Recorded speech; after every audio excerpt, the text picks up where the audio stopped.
ফাইন্না মাআল উসরি ইউসরান ইন্না মাআল উসরি ইউসরা।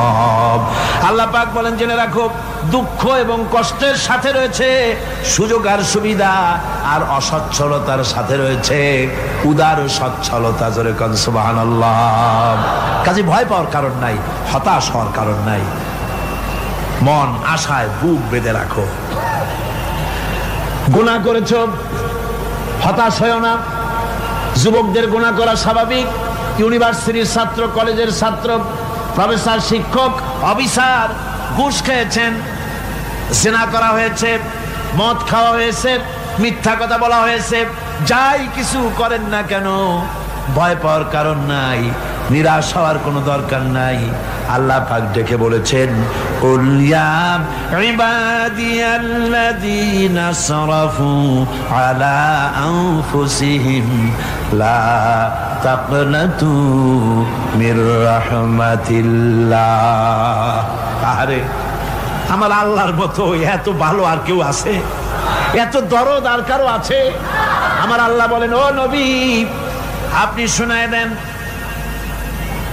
হে আল্লাহর বান্দারা, তোমরা যারা নিজেদের উপরে বাড়াবাড়ি করেছো, নিজেদের উপরে জুলুম করেছো, অত্যাচার করেছো, আমি আল্লাহর রহমত থেকে নিরাশ হয়ে যেও না। মানুষ যদি অপরাধ করে, বাপের সাথে অপরাধ করেছে, মায়ের সাথে অপরাধ করেছে, মা বাবা সন্তানের চাইতে এত বড় কল্যাণকামী তো আর কেউ নাই, কিন্তু মা বাবা কোনোদিন বলে না আয় আমার ছেলে তোরে মাফ করে দেই, এরকম বলে নাকি? মন চায় ছেলে যদি মাপ চাইতো খুশি হয়ে মাফ করে দিতাম, কিন্তু কেন যে আসে না, ডাকে না যে আয় মাফ করে দেই। মা বাপ আপনাকে এত ভালোবাসে, সেই মা বাপও আপনাকে বলে না যে আয় মাফ করে দেই। আমার আল্লাহ হচ্ছেন এমন আল্লাহ, আল্লাহ রাব্বুল আলামিন ডাকেন, এ বান্দা খুন করেছিস ফিরে আয়, জিনা করেছিস ফিরে আয়, হত্যা করেছিস ফিরে আয়, চুরি করেছিস ফিরে আয়, কুফরি করেছিস ফিরে আয়, সুদ খেয়েছিস, ঘুষ খেয়েছিস, মদ খেয়েছিস ফিরে আয়, এসে আমার দরবারে চোখের পানি ফেল, আমার দরবারে কাঁদাকাটি কর। ইন্নাল্লাহা ইয়াগফিরুয যুনুবা জামিআ ইন্নাহু হুয়াল গফুরুর রহিম। আমার দরবারে চোখের পানি ফেলে কাঁদ, আমি রব্বুল আলামিন জিন্দেগীর গুনাহ মাফ করে দেব। সুবহানাল্লাহ কর, সুবহানাল্লাহ কর। আমার কাছে কাঁদ, চোখের পানি ফেল। আল্লাহ রাব্বুল আলামিনের কাছে বান্দার দুইটা ফোঁটা বেশি প্রিয়। একটা হলো জিহাদের ময়দানে যে রক্ত ফোঁটা দেওয়া হয়, এটা আল্লাহর কাছে প্রিয়। আর আল্লাহর ভয়তে গুনার জন্য লজ্জা করে, অনুশোচনা করে বান্দা যখন চোখের পানি ছেড়ে দেয়, আল্লাহর কাছে এটা অত্যন্ত প্রিয়। নবীজি বলেছেন, বান্দা যখন গুনার ভয়তে, আল্লাহর ভয়তে, জাহান্নামের ভয়তে অনুশোচনা করে যখন চোখ দিয়া পানি ছেড়ে দেয়, ওই চোখের পানি নাকের অর্ধেক আসতে না আসতে আল্লাহ রাব্বুল আলামিন বান্দারে মাফ করে দেন। আল্লাহ বরদাস্ত করতে পারেন না যে বান্দা কান্দু।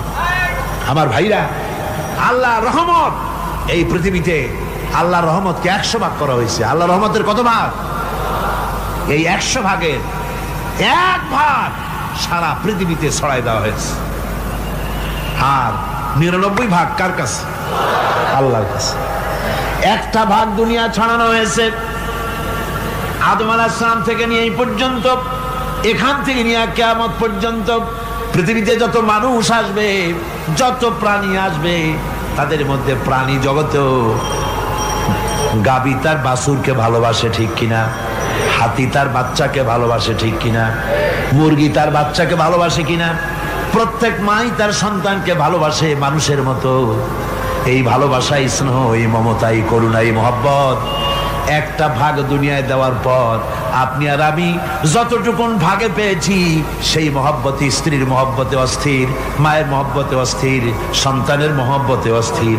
এখন চিন্তা করেন, একটা ভাগ সারা পৃথিবীতে বিতরণ করার পর যেটুক পেয়েছি তাতে যদি এত মহব্বত হয়, তাহলে এর 99 ভাগ মহব্বত যে আল্লাহর কাছে জমা আছে, এই বান্দার জন্য তার কত মহব্বত, এই বান্দার জন্য কত করুণা তার, কত মহব্বত তার, কত দয়া তার। এজন্য আল্লাহ রাব্বুল আলামিন বলেছেন, নাব্বি ইবাদি আন্নী আনাল গফুরুর রহিম। ও আমার নবী, সুসংবাদ দিয়ে দাও, বান্দাদেরকে শোনায় দাও যে আমি আল্লাহ তাআলা ক্ষমাশীল আর দয়াবান। হুজুর কাঁদতেছিলেন, হযরত ওমর রাদিয়াল্লাহু তাআলা আনহু এসে দেখেন হুজুর একা কাঁদতেছে। হুজুর জিজ্ঞেস করছেন, হযরত ওমর জিজ্ঞেস করলেন, হুজুর আপনি কাঁদেন কেন একা একা? হযরত ওমর বলেন, আমি যখন প্রশ্ন করলাম নবীজি বললেন, আমার কাছে কিছু আগে জিবরাইল এসেছিলেন, জিবরাইল এসে আমাকে বললেন আল্লাহ পাক বলেছেন, হে আমার নবী, ইসলামের ভিতরে থেকে যে সমস্ত মানুষগুলো ইসলামের ভিতরে থেকে চুল আর দাড়ি পাকায় দিছে, কিয়ামতের দিন এই লোকগুলারে আমি শাস্তি দিতে আমার শরম হবে। হযরত ওমর বলেন, হুজুর উম্মতের জন্য কত বড় খোশ খবর এটা, আর আপনি কাঁদতেছেন। হুজুর বলেন, ওমর তুমি জানো না আমার কান্নার কারণ ভিন্ন। আমার কান্নার কারণ হলো যে আল্লাহ রাব্বুল আলামিন কিয়ামতের দিন দাড়ি চুল পাকা বান্দারে শাস্তি দিতে শরম করবেন, সেই দাড়ি চুল পাকা বান্দাগুলি আল্লাহর সাথে নাফরমানি করতে শরম করে না। আমি এই লজ্জায় কাঁদতেছি। ভাইরা, হুজুর আল্লাহ পাক বলেন, ও আমার নবী, রাতের আধারে যখন একটা বুড়া আমার দরবারে হাত উঁচু করে, একটা বুড়া মানুষ রাতের আধারে যখন আমার দরবারে হাত উঁচু করে আর যখন বলতে থাকে, রব্বুল আলামিন আমার পেছনের জীবনটা বড় খারাপ করেছি, এমন কোনো কাজ জীবনে করি নাই যা তোমার কাছে কিছু দাবি করতে পারি, সব রকমের নাফরমানি করেছি, আজ আমি বুড়া হয়ে গেছি, কামাই করতে পারি না, ছেলে আমাকে চোখে দেখতে পারে না, পুত্রবধূ আমাকে ঘরে জায়গা দেয় না, আমার স্ত্রী আমাকে দেখতে পারে না, রোজগার করতে পারি না, হাঁটতে পারি না, চলতে পারি না, সবার কাছে আমি তিতা হয়ে গেছি, আমি দাঁড়াতে পারি না, কোমরে ব্যথা পাই, হাঁটুতে ব্যথা পাই, চলতে পারি না, কানে শুনতে পাই না, চোখে দেখতে পারি না, আর তোমার কাছে কিছু চাইয়া নেব এমন ভালো কাজও করি নাই। এইভাবে যখন বান্দা কাঁদতে থাকে আমার দরবারে, ও আমার হাবিব আমার রহমতের দরিয়ায় জোশ মেরে যায়, আমার শরম হয় এই বুড়াটারে কেমনে খালি হাতে ফিরাইয়া দেই। সুবহানাল্লাহ, সুবহানাল্লাহ। আমার আল্লাহর এত দয়া, আমার আল্লাহর এত মায়া, এত মহব্বত। আমার আল্লাহ রাব্বুল আলামিন বলেন, ওয়াইযা সালাকা ইবাদি আন্নী ফাইন্নী করিব। ও আমার হাবিব, আমার বান্দা আমার ব্যাপারে প্রশ্ন করে, আমি বান্দার একদম নিকটে। কোরআন শরীফের ভিতরে যত জায়গায় রাসূলকে বলা হয়েছে সুয়ালের কথা, আপনাকে প্রশ্ন করা হয়, আল্লাহ তার জবাব কুল এই কথা বলে জবাব দিয়েছেন। যত জায়গায় সুয়াল এসেছে, যেমন কোরআনে কারীমের মধ্যে আল্লাহ পাক বলেন, ওয়ায়াসআলুনাকা আনিল মাহিদ, মেয়েদের হায়েজ সম্পর্কে জিজ্ঞাসা করা হয়, কুল হিয়া আযা, হে নবী আপনি বলুন। এভাবে করে কুল দিয়ে জবাব দেওয়া হচ্ছে। আবার প্রশ্ন করা হচ্ছে, ওয়ায়াসআলুনাকা আনিল আনফাল, এই গনিমতের মাল সম্পর্কে হুজুর আপনাকে, হে নবী আপনাকে প্রশ্ন করা হয়। আল্লাহ কুল দিয়া জবাব দিলেন, আল্লাহ বলেন আপনি বলেন। ওয়ায়াসআলুনাকা আনিল খামরি ওয়াল মাইসির, আল্লাহ পাক বলেন নবী আপনারে প্রশ্ন করা হয়, কুল ফীহিমা ইসমুন কাবীর, আল্লাহ কুল দিয়া বললেন তুমি বলো। আবার বলা হলো, ওয়ায়াসআলুনাকা আনিল আহিল্লা কুল হিয়া মাওয়াকিতু লিন্নাস, ও নবী আপনাকে প্রশ্ন করা হয় চাঁদের ক্রমবর্ধমান এবং ক্রমহ্রাস, এই যে বাড়ে আর কমে, পূর্ণিমা হয়, অমাবস্যা হয়, কেন হয়? আপনি বলুন। কুল, আপনি বলেন। এটা আমি অর্থ এবং সময়, বছর আর দিন গণনা করার জন্য পৃথিবীবাসীদের জন্য বিনা পয়সায় একটা ক্যালেন্ডার বানাইয়া আকাশে ঝুলাই রেখেছি। এভাবে যত জায়গায় এসেছে আপনাকে প্রশ্ন করা হয়, তত জায়গায় আল্লাহ জবাব দিয়েছেন। কুল, আপনি বলেন। গোটা কোরআন শরীফের ভিতরে এই একটি মাত্র জায়গা যেখানে বলা হয়েছে আপনাকে প্রশ্ন করা হয়। আল্লাহ এখানে বলতে পারতেন কুল, আপনি বলেন, আল্লাহ তোমাদের নিকটবর্তী, এভাবে জবাব হয় নাই। এটা কায়দাটা হলো এই, আল্লাহ বলতেছেন ওয়াইজা সালাকা ইবাদি, ও আমার নবী, প্রশ্ন তো আমার বান্দারা আমার ব্যাপারে করেছে, এবার আপনার জবাবের কোনো দরকার নাই। প্রশ্ন আমার ব্যাপারে, আমি নিজে জবাব দিয়ে দেই। ফা ইন্নী কারীব, ও বান্দা, আমার ব্যাপারে প্রশ্ন করেছিস, জবাব আমি দেই, আমি তোর সবচাইতে বেশি নিকটে। সুবহানাল্লাহ, কত নিকটে? وَنَحْنُ أَقْرَبُ إِلَيْهِ مِنْ حَبْلِ الْوَرِيدِ, তোর যে রগ, এই শাহরগের চাইতেও আমি তোর বেশি কাছে। সুবহানাল্লাহ, আমারে ডাক, আমারে ডাক, কলিজা দিয়া ডাক, অন্তর দিয়ে ডাক। মনের থেকে মানুষ যদি ডাকে, মুখের ডাক আর মনের ডাক এক জিনিস নয়। দিল সে জুবাত নিকলতি হ্যায়, असर रखती है पर नहीं मगर ताकते परवाज रखती है। দিল থেকে যে কথা বেরোয় তা প্রভাব বিস্তার করে, ডানা নাই কিন্তু ওড়ার ক্ষমতা রাখে। মনের কথাই ভিন্ন।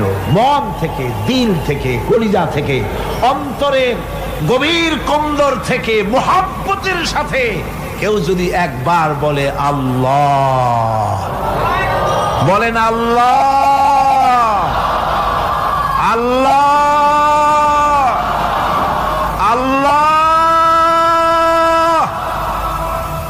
আল্লাহ রাব্বুল আলামিন বলেন, অন্তরের অন্তঃস্থল থেকে একটি বার যদি বান্দা বলেন আল্লাহ, আল্লাহ বলেন 70 বার সাড়া দিয়া জিজ্ঞেস করি, বান্দা কি চাও, আমি তোমার কাছে আছি। সুবহানাল্লাহ, আমি তোর একদম কাছে, কি চাস বল, বল আমার কাছে। এমন দয়াবান, এমন মেহেরবান, এমন আল্লাহ আমাদের। সে আল্লাহ রাব্বুল আলামিন, তিনি বলছেন وَقَالَ رَبُّكُمْ উদউনি আস্তাজিব লাকুম, তোমাদের রব বলেছেন আমারে ডাকো, আমি আল্লাহ ডাকের সাড়া দিয়া দেব। সুবহানাল্লাহ, কারে ডাকতে হবে? কারে ডাকতে হবে? এই বিশাল জনসমুদ্র একযোগে চিল্লা এখন কারে ডাকতে হবে? কোন পীর সাহেবকে নয়, আল্লাহর কসম কোন খাজা বাবাকে নয়, ডাকতে হবে কারে? চিল্লা এখন কারে? ওয়াকালা রাব্বুকুম উদউনি, তোমার রব তোমাকে বলতেছে আমারে ডাকো, আস্তাজিব লাকুম, আমারে ডাকবে আমি সাড়া দিয়ে দেব। সুবহানাল্লাহ, আল্লাহকে ডাকেন। কি চাই আপনার, বলেন কি চাই? আল্লাহর কাছে চান, আল্লাহ দিয়ে দিবেন। দেওয়ার জায়গা আল্লাহর কাছে চাইবেন, আল্লাহ দিবেন। দেওয়ার জায়গা, চাওয়ার জায়গা হলো সেজদায় পড়ে যাবেন। আমার ভাইয়েরা, জায়গাটা চিনায় দিলাম। মাজারে যাওয়া লাগবে না, কবরে যাওয়া লাগবে না। 2 রাকাত নামাজ পড়ে সেজদায় পড়ে গিয়া যত বিপদ আছে, মুসিবত আছে, সেজদার মধ্যে চোখের পানি ছেড়ে দেন আর কেন্দে কেন্দে জীবনের কথা বলেন। আল্লাহ রাব্বুল আলামিন আপনার আওয়াজ শুনবেন আর দোয়া কবুল করে নিবেন। কাঁদতে হবে আল্লাহর কাছে। কার কাছে? আল্লাহর কাছে। সুম্মা ইস্তাগফিরুল্লাহ, আর এরপরে সে যদি আমি আল্লাহর কাছে ক্ষমা চাই, ইয়াজিদিল্লাহ গফুরার রহিমা, সে আমি আল্লাহকে গফুর এবং রহিম হিসাবে পাবে। সুবহানাল্লাহ, আল্লাহকে গফুর এবং রহিম হিসাবে পাওয়া যাবে। সব আল্লাহকে বলতে হবে, গুনাহ মাফ চাইতে হবে। এই জন্য হুজুর সাল্লাল্লাহু আলাইহি ওয়াসাল্লাম দৈনিক 100 বার তওবা করতেন। কোন হাদিসে আছে 70 বার, কোন হাদিসে আছে 100 বার তওবা করতেন। নামাজের পরে তো প্রত্যেক নামাজই পড়তেন হুজুর, সালাম ফিরাতেন আর সাথে সাথে বলতেন আল্লাহু আকবার, আস্তাগফিরুল্লাহ, আস্তাগফিরুল্লাহ, আস্তাগফিরুল্লাহ। মনে থাকবে আপনাদের? মনে থাকবে? সালাম ফিরাইয়া কি বলবেন? না, সালাম ফিরাবার সাথে সাথে বলবেন আল্লাহু আকবার, তারপরে পড়বেন আস্তাগফিরুল্লাহ আস্তাগফিরুল্লাহ আস্তাগফিরুল্লাহ, তওবা পড়বেন। আল্লাহর কাছে সবসময় গুনাহ মাফ চাইতে থাকবেন, বিনীত থাকবেন। আল্লাহকে পাওয়া যাবে, তাকে রহিম হিসেবে পাওয়া যাবে। সুতরাং ঈমান বিল্লাহ, আল্লাহর প্রতি ঈমান আনলে পরে চতুর্থ নম্বরের যে উপকারটা হবে সেটা হলো হতাশায় ভুগবে না, নিরাশায় ভুগবে না, আশায় বুক বেঁধে উঠবে, ঈমান মজবুত হবে, আল্লাহর কাছে মানুষ বিনয়ী হয়ে যাবে। এবার পঞ্চম নম্বরের উপকার আমি বলছিলাম, ঈমান বিল্লাহ, আল্লাহর প্রতি ঈমান আনলে পরে অসংখ্য উপকার হয়, অসংখ্য বৈশিষ্ট্য আছে। এর 6টা উপকারের কথা আমি বলবো। কয়টা? অসংখ্য উপকারের ভিতরে প্রধান 6টি উপকারের কথা বলবো। এর বললাম কয়টা? 4টে বলছি। এবার বলো পঞ্চম উপকারের কথা। আল্লাহর প্রতি আপনি পূর্ব পশ্চিমে কতবার মুখ ঘোরালেন, এটাই কিন্তু আপনার আসল সৎ কাজ নয়। আসল সৎ কাজ হলো আল্লাহর প্রতি ঈমান আনা। এই ঈমানের ব্যাপারে 3টা দিন আমরা পার করে দিলাম, এখনো কথা শেষ হয় নাই। আল্লাহর প্রতি ঈমান আনলে পরে যে উপকারটা হবে পঞ্চম নম্বরে, সেটা হলো কঠোর এবং কঠিন বিপদের ভিতরে বান্দার ভিতরে অবিচলতা এবং ধৈর্যের সৃষ্টি হয়ে যাবে। আলহামদুলিল্লাহ। কঠিন বিপদ মুসিবত আসলে পরে সে অবিচল থাকবে। সারা দুনিয়ার বিপদ আপদ, শত্রুতা, দুঃখ, কষ্ট, মুসিবত, জুলুম, নির্যাতন সবকিছু পাহাড়ের মতো উঁচু হয়ে তাকে ঘিরে ফেলবে, কিন্তু তাকে এক চুলও নাড়াতে পারবে না। আলহামদুলিল্লাহ। সারা পৃথিবী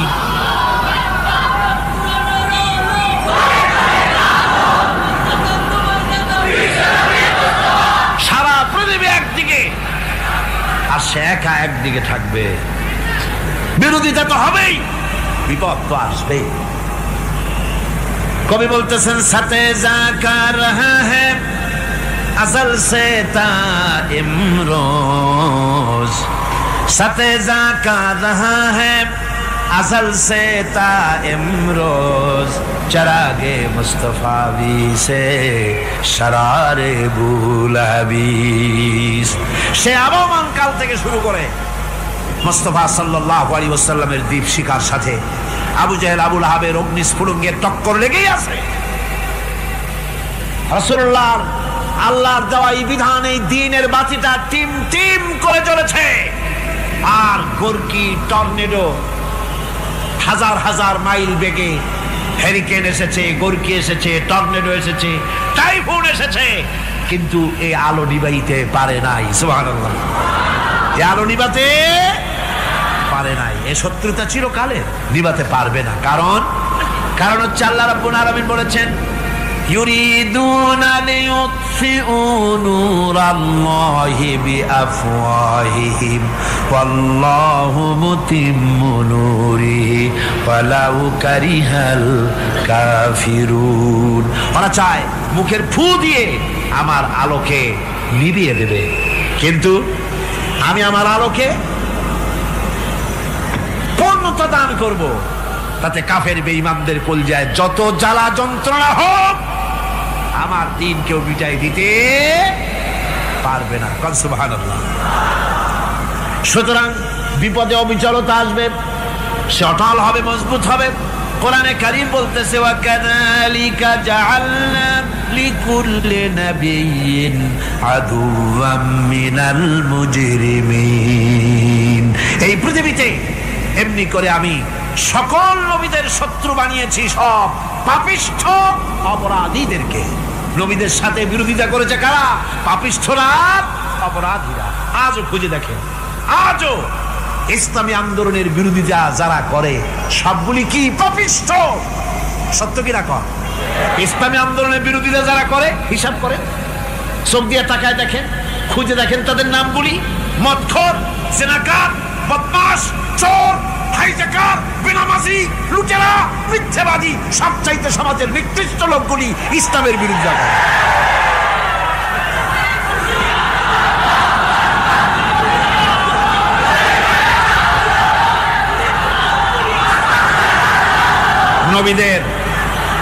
নবীদের শত্রু আল্লাহ বলেন সব যুগে নবীদের সাথে শত্রুতা করেছে পাপিষ্ঠরা। আল্লাহর কথা, কার কথা? সকল যুগে নবীদের সাথে শত্রুতা করেছে পাপিষ্ঠরা, নিকৃষ্ট ধরনের অপরাধীরা। সুতরাং নবী রাসূলদের অবস্থা যখন এই, তখন দ্বীনের দাওয়াত যারাই দেবে তাদের কিসমত এরকম হবেই। এই বাধার মোকাবেলা তাদেরও করতে হবে। এই যে বাধাটা আসে, এই যে মারে, অপরাধ কি? এই যে তারা চোর বা ডাকাত যাদের মারা হয়। আল্লাহ রাব্বুল আলামিন বলেন অপরাধ হলো ওয়ামা নাকামু মিনহুম ইল্লা আইয়ুমিনু বিল্লাহিল আজিজিল হামিদ। অপরাধ হচ্ছে ইমানদার লোকদের উপরে নির্যাতন চালিয়েছে, অন্য কোনো কারণে নয়। কারণ একটাই, তারা আল্লাহর জমিনে আল্লাহর দ্বীন প্রতিষ্ঠা করতে চেয়েছে, আর কোনো অপরাধ না। জমিন আল্লাহর, জমিন কার? এই বিশাল জনসমুদ্র গর্জে উঠুন একযোগে, বলুন জমিন কার? আইন চলবে কার? এখানেই সংঘর্ষ বেঁধেছে আবহমান কাল ধরে। মানুষ অত্যাচারিত হয়েছে, সাহাবায়ে কেরাম অত্যাচারিত হয়েছেন। বুখারী শরীফের হাদিসে এসেছে রাসূল করিম সাল্লাল্লাহু আলাইহি ওয়াসাল্লামের কাছে হযরতে খাব্বাব গিয়ে উপস্থিত হয়েছিলেন। হযরতে খাব্বাব বলেন, হাদিসটা এভাবে লেখা হয়েছে বুখারীতে, ওয়ান খাব্বাব বিন আরিদ রাদিয়াল্লাহু তাআলা আনহু قال شكونا إلى رسول الله صلى الله عليه وسلم وهو متوسد بردة له في ظل الكعبة। রাসূলুল্লাহর কাছে গেলাম, কাবা শরীফের কাছে গিয়া দেখি নবীজি একটা চাদর গায়ে দিয়ে তিনি আরাম ফরমাচ্ছিলেন কাবা শরীফের ছায়ায়। সেখানে গিয়ে বললাম, আলা তাস্তানসিরু লানা আলা তাদউ লানা ইয়া রাসূলুল্লাহ, হে আল্লাহর রাসূল, আপনি কি আমাদের জন্য আল্লাহর কাছে দোয়া চাইবেন না? আপনি কি আল্লাহর কাছে আমাদের জন্য সাহায্য চাইবেন না?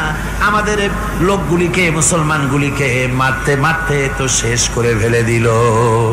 তারা আমাদের সুমাইয়াকে মারলো, আমাদের খাব্বাবকে উটের সাথে পায়ের দড়ি লাগায় টানলো, আমাদের খোবায়েবকে তারা আগুনের উপরে চিৎ করে শোয়ায় রাখলো, না খায় রাখতেছে, মারতেছে, কষ্টে তো শেষ হয়ে গেলাম।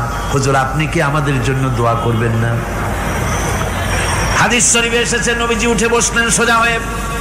নবীজি বলেন, ও আমার সাহাবী, ও খাব্বাব, শোনো, তোমাদের আগে এই পৃথিবীতে যারা দ্বীনের দাওয়াত দিতে এসেছিলেন তাদেরকে সমকালীন রাষ্ট্রশক্তি, সমাজ শক্তি তাদেরকে ধরতো।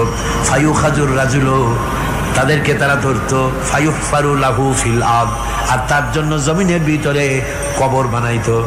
ওই কবর ফায়ুজালু ফিহা, ওই কবরের ভিতরে তাকে কোমর পর্যন্ত গেড়ে দিত। সুম্মা ইউতা বিল মানশার, এরপরে করাত আনতো। ফায়ুদাউ আলা রাসিহি, এরপরে ওই করাত তার মাথার উপরে রাখতো। ফায়ুজালু নিসফাইন, এরপরে করাত দিয়া চিরে জীবিত মানুষটারে দ্বিখণ্ডিত করে ফেলে দিত। মা ইয়াসুদ্দুহু যালিকা আন দীনিহি, ও আমার খাব্বাব, এত কষ্ট দেওয়ার পরেও সেই যুগের কোন মুসলমানকে, দ্বীনের দায়ীদেরকে আল্লাহর দ্বীন থেকে এক চুলো তারা সরাই দিতে পারে নাই, এক চুলো সরাতে পারে নাই। ওয়াল্লাহি, ও খাব্বাব, আমি আমার আল্লাহর নামে কসম করে বলছি, লা ইউতাম্মান্নাল্লাহু হাযাল আমরা হাত্তা ইয়াসিরা আর-রাকিবু মিন সানা ইলা হাযরামাউত। আমি কসম করে বলি, আল্লাহ রাব্বুল আলামিনের এই সানা থেকে হাযরামাউত পর্যন্ত লোকেরা যাতায়াত করবে, সুন্দরী রমণীরা গমন করবে, সদাগরেরা যাতায়াত করবে, টাকা নিয়া পয়সা নিয়া যাতায়াত করবে। তাদের মনের মধ্যে লুটের ভয়, টাকার ভয়, চুরির ভয়, ডাকাতির ভয়, জেনার ভয়, হত্যার ভয়, ধর্ষণের ভয়, কোনো ভয় থাকবে না। লা ইয়াখাফু ইল্লাল্লাহ, আল্লাহ ছাড়া কোনো ভয় থাকবে না। এমন একটা সমাজ, এমন একটা সময় আসবে। ওয়ালাকিন্নাকুম তাস্তাজিলুন, অথচ খুব তাড়াহুড়ো তোমরা করতেছো। তাড়াহুড়ো করো না, সময় আসবে ইনশাআল্লাহ। আমার ভাইয়েরা, আমার বন্ধুগণ, কঠিন বিপদে অবিচলতা এবং ধৈর্যের দৃষ্টান্ত রেখে গেছেন আম্বিয়া আলাইহিমুস সালাম। সুবহানাল্লাহ। কঠিন বিপদে অবিচলতা, দৃঢ়তা, ধৈর্য কারে বলে, তার দৃষ্টান্ত কারা রেখেছেন? আম্বিয়া আলাইহিস সালাম, ওনারাই আমাদের আদর্শ, নবীরাই আদর্শ। সাহাবায়ে কেরাম রিদওয়ানুল্লাহ তাআলা আলাইহিম আজমাইন আমাদের আদর্শ। ভাইরা আমার, মুসা আলাইহিস সালামকে ফেরাউন যখন ঘিরে ফেলে দিল, কোরআনের সব কথা গল্প গুজবার ইতিহাসের জন্য লেখা হয় নাই। কোরআনের মধ্যে যা লেখা হয়েছে সব বান্দাদের উপদেশের জন্য, যাতে করে লোকেরা চিরটা কাল এর থেকে উপদেশ নেওয়া নিজেদের তৈরি করতে পারে। জোরে বলেন সুবহানাল্লাহ। মুসা আলাইহিস সালামের কথা আল্লাহ বলেন, ফেরাউন তাকে ঘিরে ফেলে দিল, পালাবার রাস্তা নাই। ফালাম্মা ترى الجمعان قال أصحاب موسى إنا لمدركون। মুসা আলাইহিস সালামের উম্মতেরা বললেন, হে মুসা, পাকড়াও হয়ে গেছি, পালাবার রাস্তা নাই। তিন দিক থেকে আমাদেরকে ঘেরাও করেছে ফেরাউনের শক্তি। সামনে কি দরিয়া, আর তিন দিকে কি ঘেরাও আন্দোলন। পালাবার পথ নাই, পালাবার পথ নাই। সারাশি আক্রমণ, ঘেরাও আন্দোলন। এই যে ঘেরাও টেরাও তো আজকে নতুন নাই, ঘেরাও আসছে অনেক আগের থেকে। আসলে কথা বুঝতে পেরেছি। মাইক না থাকলে আমি কি করবো কোন? আজকে এরকম হচ্ছে কেন? আগামীকাল ঠিক হবে ইনশাআল্লাহ, রাগ করেন না। গান হচ্ছে, বসেন বসেন। শয়তান ঢুকছে মাইকের মধ্যে।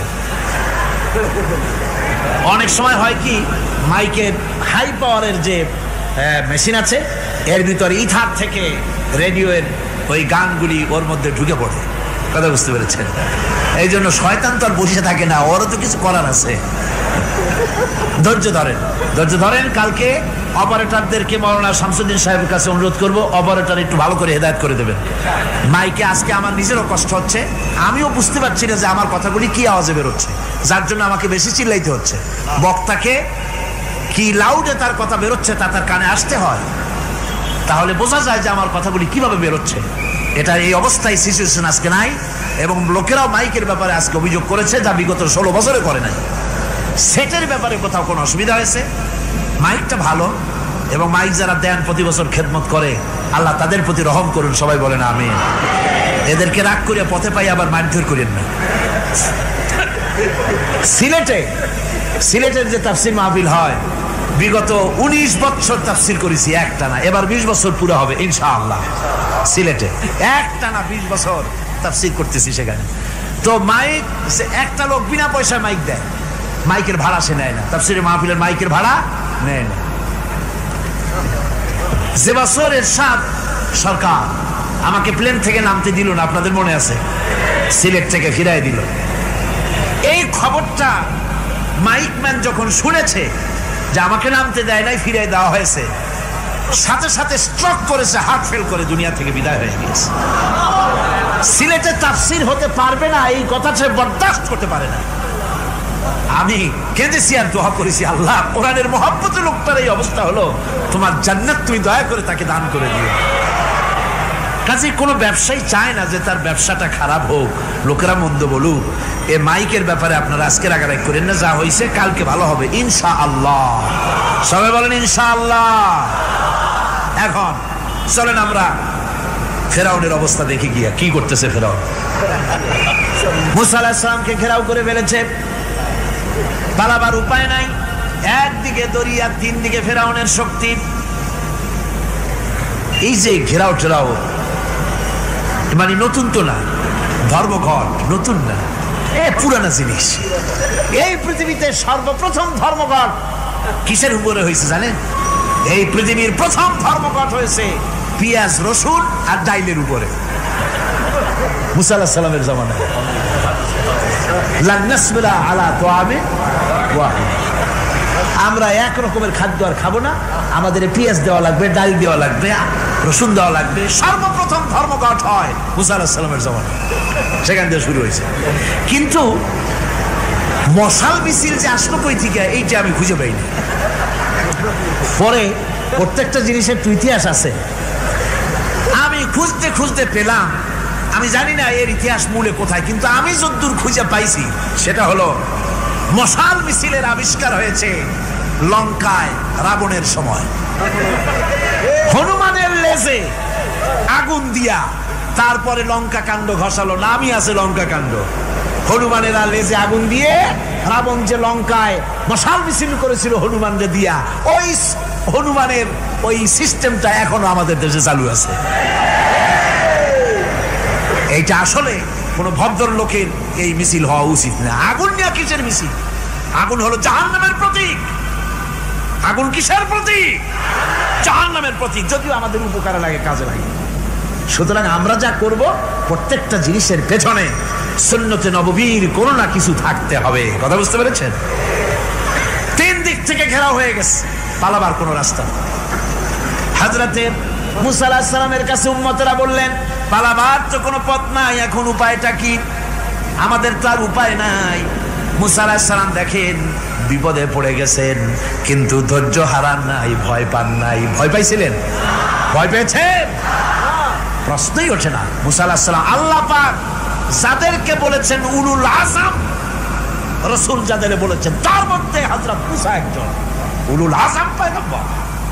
চারটিখানি কথা না, আল্লাহ কথা বলছেন তার সাথে, কালিমুল্লাহ তিনি। সুবহানাল্লাহ। কোন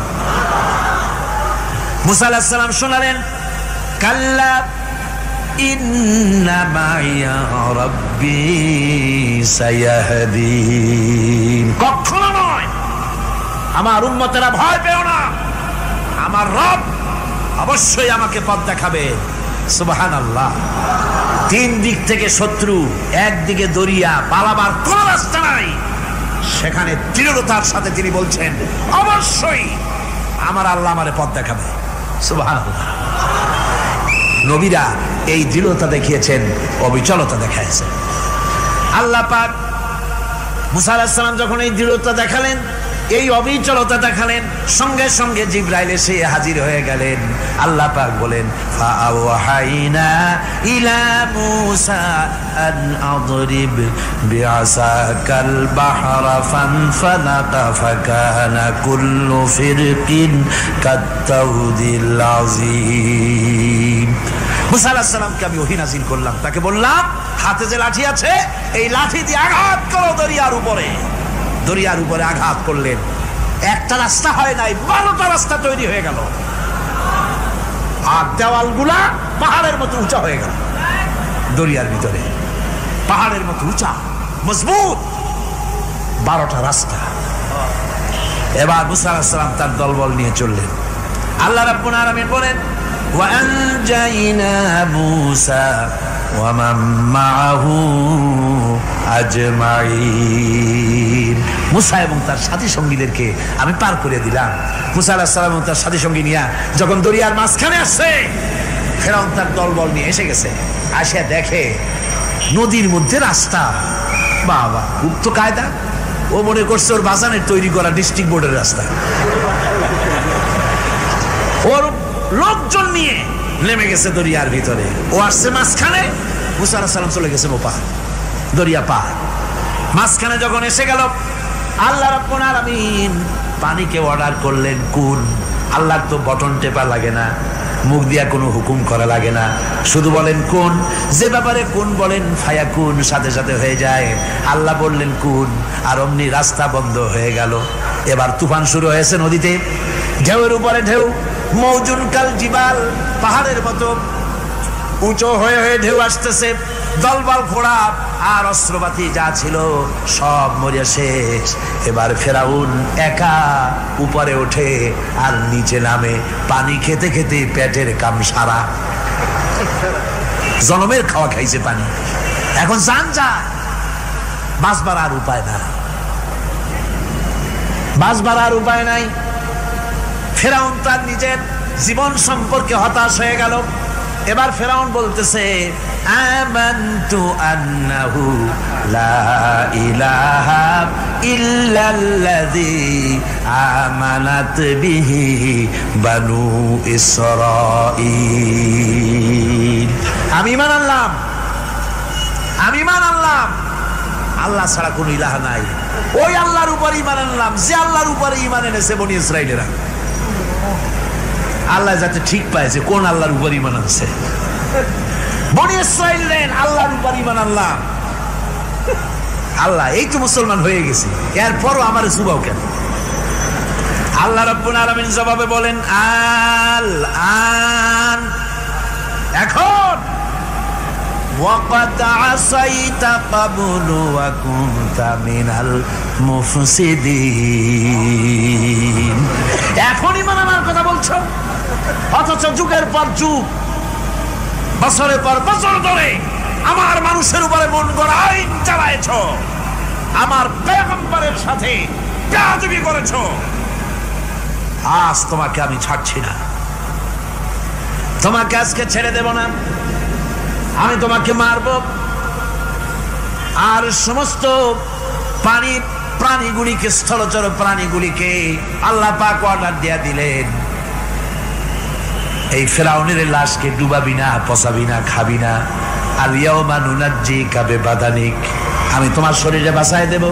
পোকে খাবে না, পানিতে পচবে না, মাছে খাবে না, কুমিরে খাবে না, দুনিয়ার কোনো পশুতে খাবে না।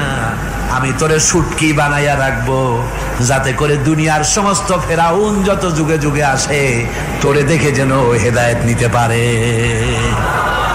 ফেরাউনকে আল্লাহ শুটকি বানায় রাখছে। আমি ফেরাউনদের লাশ দেখেছি ব্রিটিশ মিউজিয়ামে। ফেরাউন তো একটা না, অনেকগুলা। আসলটারে অবশ্য দেখিনি। ব্রিটিশ মিউজিয়ামে ওই ফেরাউনগুলার লাশ যখন অসুবিধা হয়, মমিগুলি, তখন ইংল্যান্ডে নিয়ে যায় চিকিৎসা করাবার জন্য।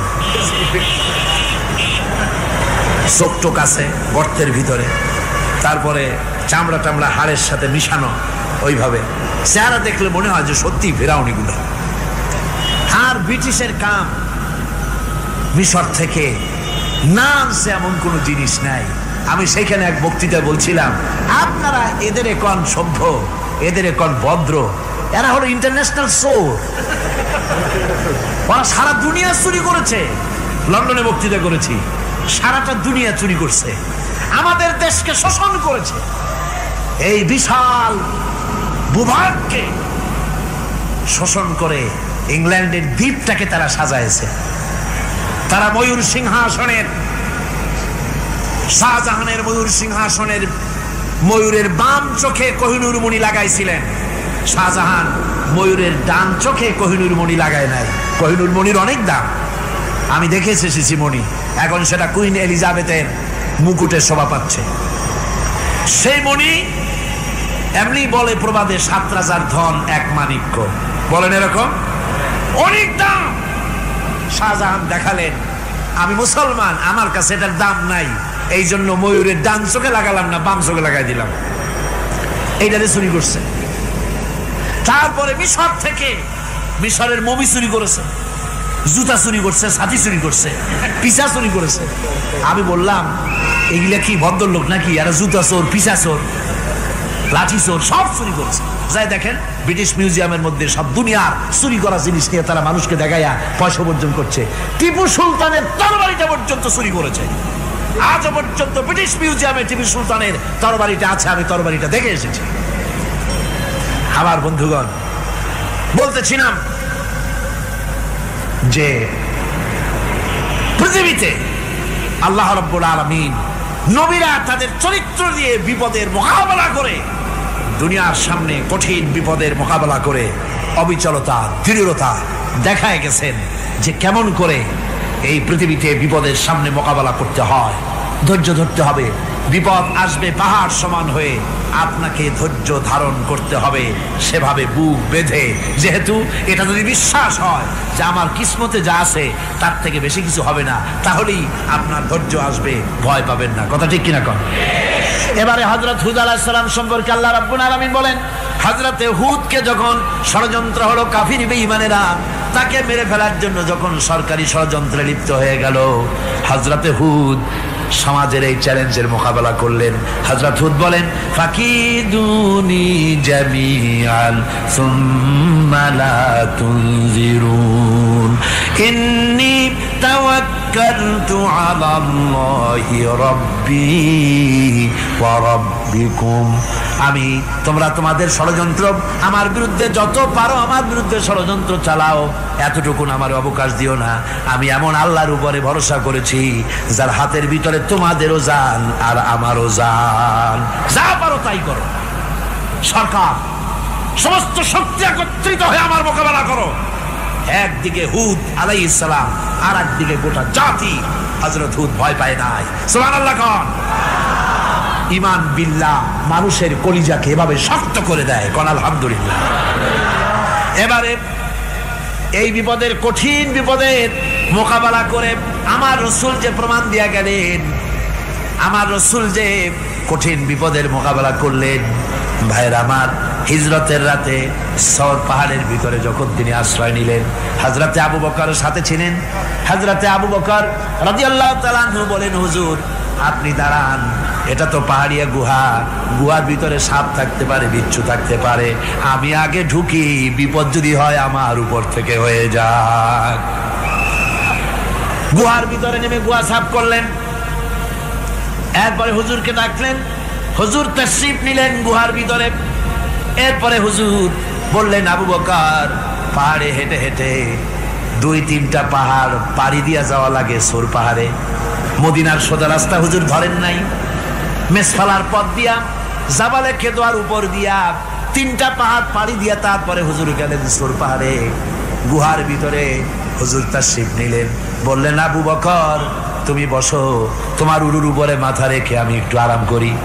হযরতে আবু বকর বসলেন, হুজুর তার উরুর উপরে মাথা রেখে ঘুমায় গেলেন। আর এরপরে কাফির বেঈমানেরা তালাশ করতে করতে কাফেরেরা এসে গেল পায়ের চিহ্ন দেখে দেখে গর্তের কাছে। হযরত আবু বকর ভয়তে কেঁদে ফেললেন, আরে আর তো উপায় নাই, এবার তো ধরা পড়ে গেছি, এবার নবীজিকে মেরে ফেলে দেবে। নবীর মহব্বতে, নিজের মহব্বতে নয়, নবীর মহব্বতে কাঁদতেছিলেন। হুজুর বলেন, হুজুরের ঘুম ভেঙে গেল। বলো, আবু বকর কাঁদো কেন? ছেলের কথা, মেয়ের কথা, বিবির কথা, বাড়ির কথা মনে পড়লো নাকি? হযরত আবু বকর বলেন, ইয়া রাসূলুল্লাহ, আল্লাহর কসম করে বলি, যেদিন ঈমান এনেছি এই কলিজার ভিতরে মা বাপ, স্ত্রী, পুত্র, পরিজন, এমনকি আমার নিজের জীবনের চাইতে আপনারে বেশি ভালোবাসি। কাঁদো কেন? কাঁদো কেন? হযরত আবু বকর বলেন, হুজুর ধরা পড়ে গেছি, কাফেররা এসে গেছে গর্তের কাছে, তাকালি আমাদের দেখতে পাবে, আমরা তো মাইনরিটি, ওরা তো মেজরিটি, আমরা তো ধরি মারি ফেলাই দেবে, আপনাকে মেরে ফেলে দেবে, এই জন্য কাঁদি। আল্লাহ রাব্বুল আলামিন, হুজুর তখন কি দৃঢ়তা, কি অবিচলতা, কি ধৈর্যের পাহাড় সম মনোবৃত্তি তখন দেখালেন। আল্লাহ কোরআন শরীফে চিরকাল যাতে মানুষেরা হেদায়েত দিতে পারে সেজন্য হুজুরের কথা উঠায় দিলেন কোরআনে। আল্লাহ পাক বলেন, ইযহুমা ফিল গার ইয ইয়াকুলু লিসাহিবিহি লা তাহজান ইন্নাল্লাহা মা'ানা। ও বন্ধু, ভয় পেও না, আল্লাহ আমাদের সাথে আছেন। সুবহানাল্লাহ। আল্লাহ আমাদের সাথে আছেন। আমরা মাইনরিটি নই, আমরাই মেজরিটি। আল্লাহ আছে আমার সাথে, ভয় পাওয়ার কোনো কারণ নাই। সুবহানাল্লাহ। আল্লাহ পাক বলেন, ফাআনসালাল্লাহু সাকিনাতাহু আলাইহি ওয়া আইয়াদাহু বিজুনুদিন লাম তারাওহা। আমি এদের অন্তরের ভিতরে আমি শান্তি নাজিল করে দিলাম, প্রশান্তি দিয়া দিলাম, আর আমি সাহায্য করলাম, আর এমন সব সৈন্য পাঠায় দিলাম যে সৈন্যগুলি তোমরা দেখতে পাও নাই। সুবহানাল্লাহ ওয়া বিহামদিহি। ভাইরা আমার, রাসূল করিম সাল্লাল্লাহু আলাইহি সাল্লাম এই বিপদের মাঝে, চরম বিপদের মাঝে অবিচলতা, দৃঢ়তা, কঠিন আত্মনির্ভরতা দেখিয়েছেন। এগুলি হলো ঈমানের 5 নম্বরের উপকারিতা। আল্লাহর প্রতি ঈমান আনলে এভাবে পাহাড় সম ঈমান মজবুত হয়ে যায়। জেলের পরোয়া করি না, ফাঁসির পরোয়া করি না, শহীদ হওয়ার পরোয়া করি না, মেরে ফেলে দেবে, উড়ায় দেবে, হত্যা করবে, পরোয়া করি না। পরোয়া করি কেবলমাত্র কাকে? জোরে বলেন, কারে? এইরকম মুসলমান হাজার হাজার লাখ লাখ দরকার নাই, 313 জন যথেষ্ট। কয়জন যথেষ্ট? 313 জন যথেষ্ট। বদরে যারা জান দিয়ে মাল দিয়ে দিনকে প্রতিষ্ঠিত করেছিলেন, এরকম 313 জনই যথেষ্ট ছিল। এই দৃঢ়তা, এই অবিচলতা, এই ঈমান, এই ধৈর্য শিক্ষা দেয়, এই উপকার করে ঈমান বিল্লাহ। আল্লাহর প্রতি ঈমান আনলে এভাবে পাহাড়ের মতো শক্ত হয়ে যায় কলিজা। কোন আলহামদুলিল্লাহ। আমার বন্ধুগণ, এবার আমি বলবো সর্বশেষ উপকারের কথাটা বলি, মোনাজাত ছেড়ে দেব। কয়টার কথা বলছিলাম? উপকার 6টা উপকারের কথা বলেছি। অনেকগুলি বৈশিষ্ট্য, অনেকগুলি উপকারের মধ্যে আল্লাহর প্রতি ঈমানের 6টা উপকারের কথা 5টা বলা হয়ে গেছে। এবার 6ষ্ঠ নম্বর এবং শেষ নম্বর, এটা হচ্ছে আল্লাহর প্রতি ঈমান আনলে পরে তার দ্বারা সবচাইতে বেশি ফায়দা পায় সমাজ এবং রাষ্ট্র। কোন আলহামদুলিল্লাহ, কোন আলহামদুলিল্লাহ।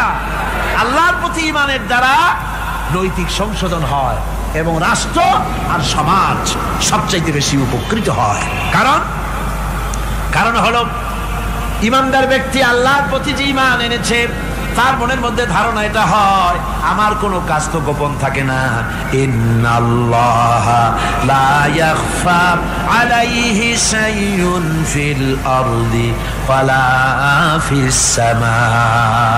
আল্লাহর কাছে গোপন বলতে কিছু নাই, আকাশেও নাই, জমিনেও নাই, কোনো কিছু গোপন নাই। সুতরাং আমি যা করি সব আল্লাহ দেখেন এবং শোনেন। এমনকি মানুষ যে কল্পনা করে, সে কল্পনাও আল্লাহ টের পায় না, নাকি? টের পায় কিনা? وَإِن تُبْدُوا مِنْ أَنفُسِكُمْ أَوْ تُخْفُوهُ يُحَاسِبْكُم بِهِ اللَّهُ। মনের ভিতরে যে কল্পনা করো, আল্লাহ পাক বলেন এই কল্পনারও হিসাব আমি রব্বুল আলামিন তোমার কাছ থেকে নেব। ফায়ুআযযিবু মান ইয়াশাউ, যারে খুশি শাস্তি দেব, আর যারে খুশি আমি মাফ করে দেব। জোরে বলেন সুবহানাল্লাহ। ফায়াগফিরু লিমান ইয়াশা ওয়া ইউআযযিবু মান ইয়াশা, যারে খুশি মাফ করব, যারে খুশি শাস্তি দেব, কল্পনারও হিসাব নেব। এই কথা মুমিনের যদি জানা থাকে, তাহলে আর তার কোনো চিন্তা থাকে না, তার নৈতিক চরিত্র ভালো হয়ে যায়। কোন সুবহানাল্লাহ। আমার বন্ধুগণ, ঈমানদার লোক, আল্লাহর প্রতি ঈমান আসলে পরে সমাজ উপকৃত হয়, রাষ্ট্র উপকৃত হয়ে যায়। যেহেতু বান্দা জানে আমি দায়িত্বহীন কোনো কথা বলতে পারবো না, দায়িত্বহীন কোনো কাজ করতে পারবো না। আল্লাহ পাক বলেছেন, মা ইয়ালফিযু মিন কাউলিন ইল্লা লাদাইহি রাকীবুন আতীদ। বান্দা এমন কোনো কথা বলে না যে কথা আমার ফেরেশতারা রেকর্ড করে না রাখে। কাজী মুমিন ব্যক্তি আল্লাহর ভয়তে দায়িত্বহীন কথা বলবে না। নির্বাচন আসতে পরে রাস্তা সোনা দিয়ে বান্দায় দেব, এই করব সেই করব, না খাইয়া কেউ মরবেন না। আসে না নির্বাচনের সময় সারাগালি বদনারা মঞ্চে দাঁড়িয়ে কত বড় বক্তৃতা করে, ভাইয়ের আমার, বোনের আমার, এবার আমার বোতল মার্কা বাক্স,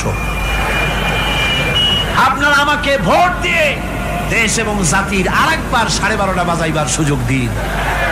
এবার ক্ষমতায় গেলে কেউ না খাইয়া মরবেন না, কিন্তু কি খাইয়া মরবে তাও বলে না। এর মারফতি অর্থ হচ্ছে এই, ওরা যদি ক্ষমতায় যেতে পারে তাহলে বিষ খাইয়া হোক, গুলি খাইয়া হোক, কিছু না কিছু খেয়ে মরতে হবে। একেবারে খালি পেটে মরলে গ্যাস্ট্রিক হওয়ার সম্ভাবনা আছে। ঈমান বিল্লাহ যদি না থাকে, আল্লাহর ভয় যদি না থাকে, তাহলে দায়িত্বহীন কথা বলে। আর আল্লাহর ভয় যদি থাকে, তাহলে নৈতিকতার সংশোধন হয়ে যায়, দায়িত্বপূর্ণ কথা বলে, মানুষকে ফাঁকি দেয় না। আমার বন্ধুগণ, আল্লাহ রাব্বুল আলামিন তার বান্দা যারা আল্লাহকে ভয় করে, সে ভয় করা বান্দাগুলির মনের মধ্যেই চিন্তা এসে যায়, আমি যেখানে থাকি না কেন আল্লাহ আমাকে দেখতেছেন, শুনতেছেন। রাতে হোক দিনে হোক, যেখানে আছি আল্লাহ আমারে দেখতেছেন। আল্লাহ পাক বলতেছেন, ওয়া হুয়া মাআহুম ইজ ইউবাইতুনা মা লা ইয়ারদা মিনাল কাওলি ওয়া কানা আল্লাহু বিমা ইয়ামালুনা মুহীতা। আল্লাহ পাক বলেন, আমি তো আমার বান্দার নিকটে তখনও থাকি যখন সে গোপনে গোপনে রাতের বেলায় আমার মর্জির খেলাফ পরামর্শ করে। আমার মর্জির খেলাফ পরামর্শ করতেছে রাত্রে, আমি তো তখনও কাছে থাকি, ওটা আমি শুনি। ঈমান যদি আসে তাহলে এই সব কাজ থেকে সে বিরত থাকে। সে যদি কম হয় সেখানেও আল্লাহ, বেশিও যদি হয় সেখানেও আল্লাহ। এমন কোন জায়গা আছে নাকি চিটাগংয়ে যেখানে আপনি একটা আকাম করবেন আর আল্লাহ টের পাবে না? কোন আছে নাকি? আচ্ছা চট্টগ্রামে না থাকুক, বাংলাদেশের কোন জায়গা আছে নাকি? পার্বত্য চট্টগ্রামে যত পাহাড় আছে, উঁচু নিচে জায়গা আছে, ওই জায়গায় বোধহয় আছে নাকি? সারা পৃথিবীতে আছে কোথাও? আল্লাহকে ফাঁকি দেওয়ার জায়গা কোথাও? সব স্পষ্ট। আল্লাহ কি ঘুমায় নাকি? ঘুমায়? তার কাছে দিনও যায় রাতও যায়, সমানে তিনি দেখতে পান, শুনতে পান, সবকিছু দেখতে পান, সবকিছু শুনতে পান। তাকে ফাঁকি দেওয়ার কোনো উপায় না। এই জন্য ৬ষ্ঠ নম্বরের উপকার যেটা হয় সেটা হলো সমাজ উপকৃত হয় ওই মানুষ দিয়ে যার মধ্যে ঈমান আছে।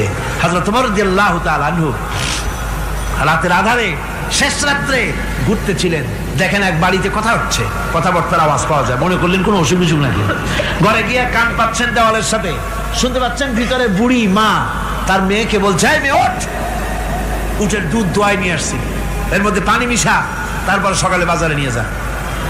মেয়ে বলছে, মা এই কামটা আমি পারবো না। কেন পারবি না?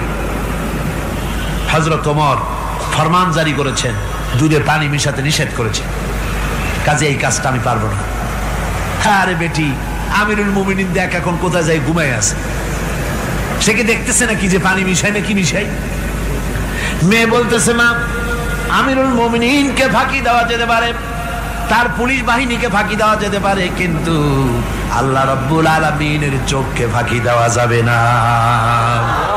হযরত ওমর এই কথা শুনে বাড়ি চলে গেলেন আর নিজের ছেলেকে ডেকে বললেন, ছেলে আমার, অমুক জায়গায় একটা বাড়ি আছে, আর সেখানে একটা যুবতী মেয়ে আছে, ওই মেয়েটার বিয়ে হয়েছে কিনা শোনো, যদি বিবাহ না হয়ে থাকে তুমি তোমার নিজের বিয়ের প্রস্তাব দাও।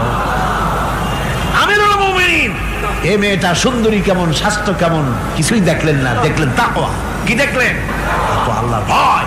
আল্লাহর ভয় যখন একটা জাতির মধ্যে আসে, পুলিশ লাগে না।